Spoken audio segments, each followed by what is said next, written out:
নমস্কার বন্ধুরা, আমি সুপ্রিয়া। সবাই কেমন আছো? আশা করি যে যেখান থেকে আমার ভিডিও দেখছো ঠাকুরের ইচ্ছায় সবাই খুব ভালো আছো। আমিও কিন্তু মোটামুটি ভালোই আছি। সকালে ঘুম থেকে উঠে বাসি কাজকর্ম কমপ্লিট করে রান্নাটা বসিয়ে দিয়েছি।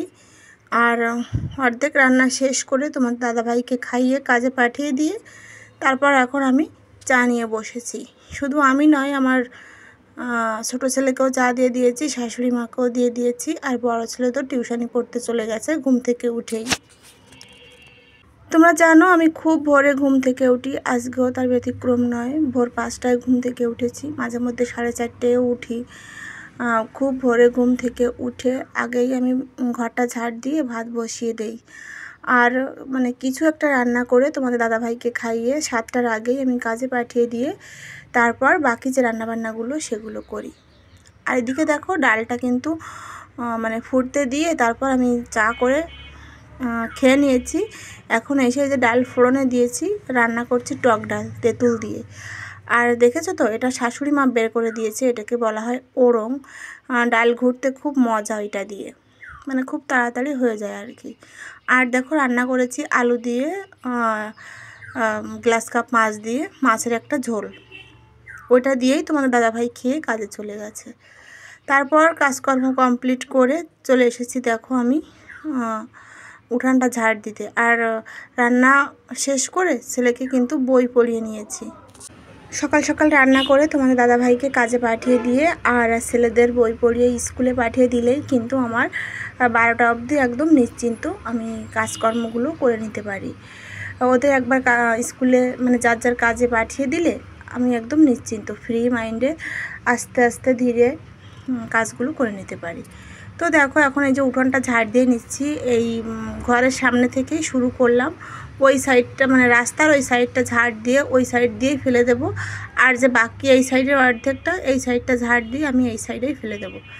আর তোমরা ভাবছো হয়তো বৃষ্টি হয়েছে, না একদমই না, বৃষ্টি হয়নি। এখানে আমার ছোট ছেলে স্নান করেছে উঠানে, মানে মোটর চারটা চালিয়ে ওই উঠানে এসেই স্নান করেছে। নিষেধ করলেও শোনে না, কী করবো, রোদ উঠলেই জলটা শুকিয়ে যাবে। তো দেখো এই যে উঠানটা ঝাড় দিয়ে তারপর আমি চলে এসেছি এই ব্যালেন্ডাটা গতকালকে তোমরা দেখেছিলে আগের দিনের ভিডিওতে, গতকালকে নয় পরশু দিনকের। ধনে জিরা এগুলো কিন্তু আমি রোদে দিয়েছিলাম শুকাতে। সেই ধনে জিরা অর্ধেকটা করে কিন্তু আমি সব ব্যালেন্ডারে গুঁড়ো করে রেখে দিয়েছি। যেহেতু একদিন পর পর ভিডিও দিচ্ছি, তো গতকালকে কোনো ভিডিও আমি করিনি, তাই তোমাদের সঙ্গে শেয়ার করা হয় না। অনেক কাজ বাকি থেকে যায়, সেগুলো ভাবি শেয়ার করব, কিন্তু আর ভাবি যে 2 দিনের ভিডিও একসঙ্গে দেব, তার থেকে থাক একদিনের ভিডিওটাই দেই। আমার যেমন পুরনো দিনের ভিডিও দেখতে ভালো লাগে না, আমার বন্ধুদের হয়তো আমার মতো পুরনো হয়ে গেলে ভিডিও দেখতে ভালো লাগবে না। তো দেখো এখন পরিষ্কার করে নেব, তারপর জামা কাপড় ভেজানো আছে অনেকগুলো, বিছানার চাদর, তারপর বালিশের কভার, সেগুলো কেচে ধুয়ে দেবো, তারপর স্নান করে নেব। আর আজকে কিন্তু ডাক্তারের কাছে যাব। এখনও যারা আমার সঙ্গে আছো তাদেরকে অনেক ধন্যবাদ, অনেক অনেক ভালোবাসা। আর যদি কোনো নতুন বন্ধু আমার ভিডিওতে ক্লিক করে থাকো, আমার চ্যানেলটা সাবস্ক্রাইব করে আমার পাশে থেকো। আর পাশে থাকা বেল বাটনটা কিন্তু অবশ্যই প্রেস করে রাখবে, তাহলে কোনো নতুন ভিডিও আপলোড করলে সবার প্রথম তোমার কাছেই পৌঁছাবে। আর সময় সুযোগ করে তুমি আমার ভিডিওটা দেখে নিতে পারবে। আর অলরেডি যারা এই কাজটা করে ফেলেছো তাদের অসংখ্য ধন্যবাদ। তো দেখো আমি স্নান করব আর কি এখনই। তার আগে এই যে বেডশিট, তারপর বালিশের কভার, তোমাদের দাদাভাইয়ের জামা কাপড় ছিল, শাশুড়ি মায়ের জামা কাপড় ছিল, সেগুলো এই পাশে দেখো মেলে দিয়েছি। সবগুলো আমি এখন মেলে দিয়ে তারপর যাব স্নান করতে। আর দেখতে তো পাচ্ছ কত গাড়ি যাচ্ছে আমাদের রাস্তা দিয়ে, প্রচুর পরিমাণে গাড়ি যায়, একদম কি বলবো। রাস্তার এপার থেকে ওপার যদি যেতে হয় এদিক ওদিক তাকিয়ে তারপর পার হতে হয়, এতটাই গাড়ি চলে। আর এই জন্য কিন্তু তোমরা আমার ভয়েস দেওয়ার সময় প্রচুর পরিমাণে গাড়ির শব্দ পাও, সেগুলো তোমরা একটু ম্যানেজ করে নিও। আর এখনও ভয়েস দিচ্ছি কিন্তু প্রচুর গাড়ি যাচ্ছে রাস্তা দিয়ে। তো দেখো সব জামা কাপড়গুলো মেলে দিলাম, এখন আমি স্নান করে রেডি হয়ে নিয়েছি, খাওয়া দাওয়াও করে নিয়েছি। আর তোমাদের সঙ্গে ভিডিও শেয়ার করিনি, কারণ ডাক্তারের কাছে গেলে মানে বুকের ভিতরটা একটু ভয় ভয় লাগছিল, কি হলো না হলো, ঠিক আছে। আর ডাক্তার কি বলেছে সেটা তো তোমাদের আগের দিন বলেছিলাম আমি, যে ডাক্তার অনেকগুলো রিপোর্ট দিয়েছে, সেগুলো এখনও করানো হয়নি, হরতাল চলছে, তাই আর কি যেতে পারছি না। তো দেখো বাড়ি চলে এসেছি। এখন তোমাদের দাদাভাই আমাদের ঘের থেকে একটা মাছ মেরে নিয়ে এসেছে, অনেকক্ষণই এনেছে, মাছটা মরেও গেছে, কারণ আমি বাড়ি আসবো, ডাক্তার দেখিয়ে তারপর তো মাছটা কাটবো, তাই না। তো দেখো, আর বড় মাছ কিন্তু মা কাটতে পারে না, এই জন্য সমস্যা। ছোটো যদি কোনো মাছ হতো তাহলে কিন্তু শাশুড়ি মা কেটে নিত।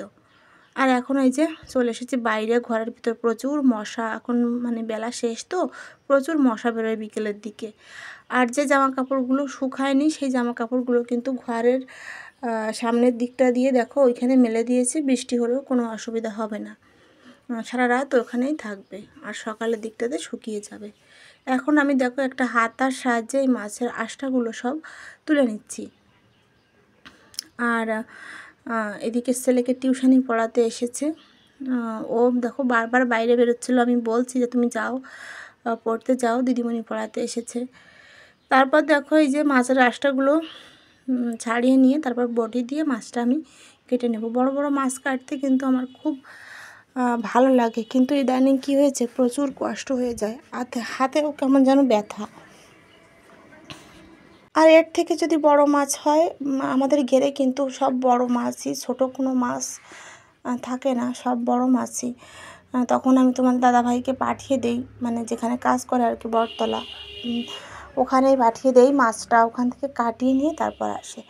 কিন্তু কখনো কখনো আবার কাটা মাছ ভালো লাগে না নিজেরও, মানে ভাবি তখন যে আমি মন মতো কেটে নেব, থাক আজকে পাঠাবো না।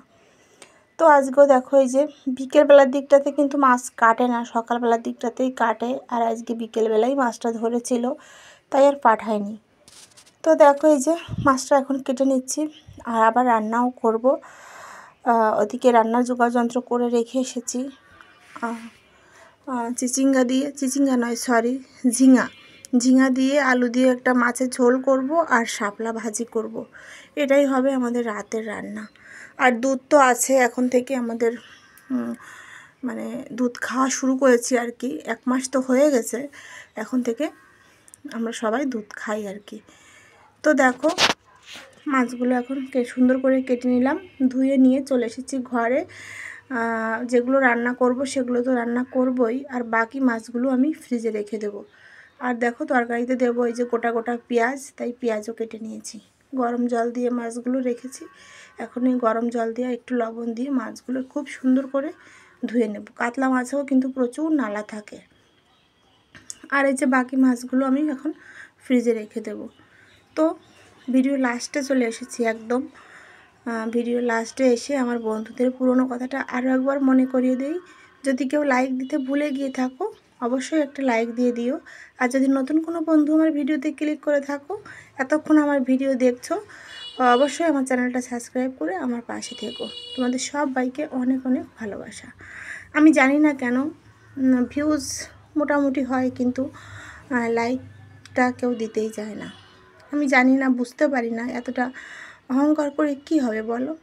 কোনো ব্যাপার নয়, আমি যারা আমাকে অহংকার করে তাদেরকেও আমি ভালোবাসি, আর যারা আমাকে ভালোবাসে তাদের তো ভালোবাসি। তো আমার একটা ভিডিওতে কিন্তু মানে রান্নাঘর অর্গানাইজারের একটা ভিডিও দিয়েছিলাম, আমার তো গ্রামের রান্নাঘর, মোটামুটি আর কি ভিউজ এসেছে, কিন্তু এতটা কম লাইক কি আর বলবো। এই কথাটা মনে করেই বললাম আর কি, কেউ কিছু মনে করো না। তো দেখো আমি কিন্তু কারো ভিডিও দেখা শুরু করলে আগেই লাইকটা দিয়ে নেই, আগে লাইক দিয়ে তারপর ভিডিও দেখা শুরু করি, যদি পরে ভুলে যাই এই জন্য। তো দেখো এই যে রান্নাবান্না নামিয়ে নিয়েছি। কেমন হয়েছে আজকের ভিডিও আমার অবশ্যই কমেন্টে কিন্তু জানাতে ভুলবে না। সবাই ভালো থেকো, সুস্থ থেকো। আর এখন অনেকটাই রাত হয়ে গেছে, আমরা খাওয়া দাওয়া করে নেব, আর তোমাদের কাছ থেকেও বিদায় নিয়ে নেব। টাটা।